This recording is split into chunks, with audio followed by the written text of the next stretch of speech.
In Krakow, Poland, there's a really special monument to a global hero. It's a man-made mountain, built by the hands of a nation. But here's the thing.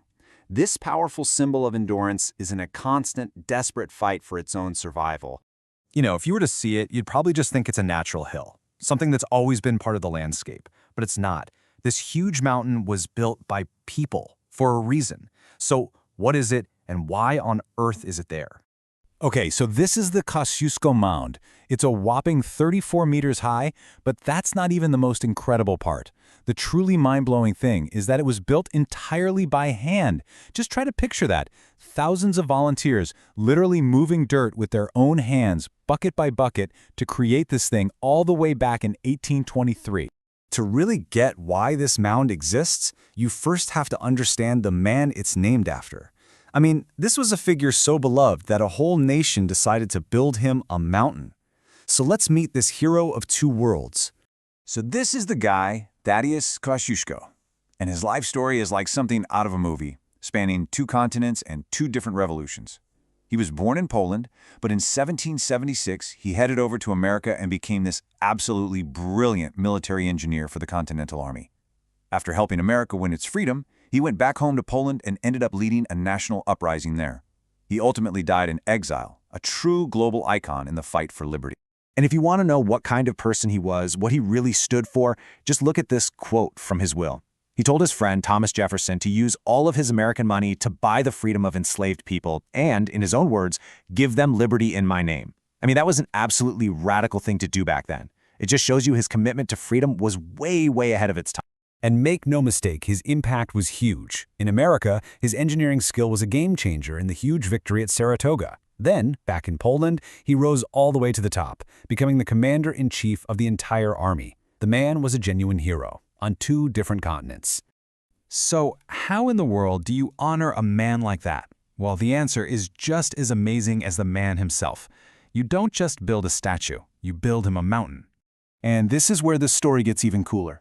This wasn't some government project. It was a total grassroots movement. Between 1820 and 1823, it was paid for entirely by small donations from regular Polish people, even those living in territories ruled by other countries. It was built by volunteers, men, women, children, from all walks of life, all working side by side. They even buried urns inside filled with soil from his battlefields in both Poland and America, forever tying the 2 nations together right here. So the mound became way more than just a monument. You have to remember, at this time, Poland as a country had basically been wiped off the map, carved up by its neighbors. So this giant man-made hill became this powerful physical symbol of their unity, their resilience, and their belief that they would one day be free again. But here is the deep, almost cruel irony in all of this. This great symbol of endurance is itself struggling to endure. Yeah, no exaggeration here. It is quite literally falling apart. Landslides have been a problem for this monument almost since the day they finished building it, and it's a constant threat to its very existence. So why is this happening? Well, it really boils down to 3 big problems. First, the dirt itself. They basically just used whatever was lying around, local clays that are just not very stable. Second, look at those slopes. They are incredibly steep, way steeper than a natural hill would ever be. And third, water. Rain and snow are always seeping inside, weakening the whole thing from the inside out. And this really gets to the heart of the issue, doesn't it? The mound was built with the passion and soul of a nation, but not really with an understanding of geology. When you look at this cross-section, you can just see that the inside is a total jumble of different problematic layers of soil. And look, this isn't some new thing. The first big landslides were happening way back in the 1830s. But things got really, really bad in 1997. After some heavy rains, there was a catastrophic failure that almost brought the whole thing down. It was so bad, it was officially declared a construction disaster. So that brings us to today. And now there's this ongoing battle to save this historic landmark. It's his fascinating fight that pits modern science against the relentless pull of gravity. Scientists are now using these incredibly powerful computer simulations to see exactly what the threat is. On the left, that's the mound as it's supposed to be, all stable. But on the right, well, that's the nightmare scenario. That's the model showing what a total collapse could look like. It's pretty sobering to see what's at stake. So how do you even keep an eye on a crumbling mountain? With lasers, of course. They use this thing called terrestrial laser scanning, which creates this super accurate 3D health map.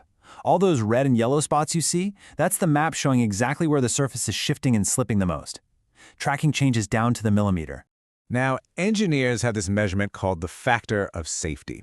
All you really need to know is that if that number hits 1.0, it's game over. The mound collapses. Right now, the Kościuszko Mound's factor of safety is just 1.08.